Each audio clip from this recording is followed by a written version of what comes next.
ಸಾಹಸ ಸಿಂಹ, ಅಭಿನಯ ಭಾರ್ಗವ, ಡಾಕ್ಟರ್ ವಿಷ್ಣುವರ್ಧನ್ ಅವ್ರನ್ನ ಒಂದು 30 ವರ್ಷದಿಂದ ವಿಷ್ಣು ದಾದ ಅಂತ ಕರಿತಾ ಇದ್ವಿ. 1972 ನಾಗರಹಾವು ಸಿನಿಮಾದಿಂದ ವಿಷ್ಣುವರ್ಧನ್ ಅವ್ರನ್ನ ಬೇರೆ ಬೇರೆ ಟೈಟಲ್ ಗಳಲ್ಲಿ ಕೋಟ್ ಮಾಡ್ತಾ ಇದ್ವಿ.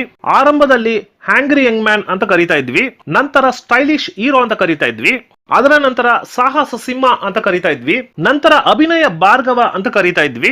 1988 ಅಲ್ಲಿ ದಾದಾ ಅನ್ನೋ ಸಿನಿಮಾ ಬಂದ್ಮೇಲೆ ವಿಷ್ಣುವರ್ಧನ್ ಅವ್ರನ್ನ ವಿಷ್ಣು ದಾದಾ ಅಂತ ಕರೆಯಕ್ ಶುರು ಆದ್ವಿ. ಈ ದಾದಾ ಅನ್ನೋ ಸಿನಿಮಾದ ಟೈಟಲ್ ಇಟ್ಟವ್ರು ಯಾರು? ಈ ಸಿನಿಮಾದ ಟೈಟಲ್ ಡಿಸ್ಕಷನ್ ಬರುವಾಗ ಅವ್ರವ್ರಿಗೆ ಇಷ್ಟ ಆಗುವಂತ ಟೈಟಲ್ ಹೇಳ್ತಾ ಬರ್ತಾರೆ. ಇದರಲ್ಲಿ ಪಿ ವಾಸು ಅವರು ಈ ಫಿಲಂ ಅಲ್ಲಿ ವಿಷ್ಣುವರ್ಧನ್ ಅವ್ರ ಪಾತ್ರ ಗಂಗಾ ಅಂತ ಇರುತ್ತೆ. ಆ ಗಂಗಾ ಅನ್ನೋ ಹೆಸರು ಒಂದು ಪಾಯಿಂಟ್ ನಂತರ ದಾದಾ ಆಗಿ ಎಮರ್ಜ್ ಆಗುತ್ತೆ. ಸಿನಿಮಾದ ಹೆಸರು ಕೂಡ ದಾದಾ ಅಂತ ಇಟ್ರೆ ಟೈಟಲ್ ಒಂಥರ ಪವರ್ ಆಗಿದೆ ಅಂತ ಹೇಳ್ತಾರೆ. ನಂತರ ಸಿನಿಮಾಗೆ ದಾದಾ ಅನ್ನೋ ಟೈಟಲ್ ಫಿಕ್ಸ್ ಆಗುತ್ತೆ. ಈ ದಾದಾ ಅನ್ನೋ ಟೈಟಲ್ ವಿಷ್ಣುವರ್ಧನ್ ಅವರಿಗೆ ತುಂಬಾನೇ ಚೆನ್ನಾಗಿ ಸೂಟ್ ಆಗುತ್ತೆ. ಕನ್ನಡ ಚಿತ್ರರಂಗದ ದಾದಾ ಡಾಕ್ಟರ್ ವಿಷ್ಣುವರ್ಧನ್ ಅವರಂದ್ರೆ ಅದು ತಪ್ಪಾಗಲ್ಲ.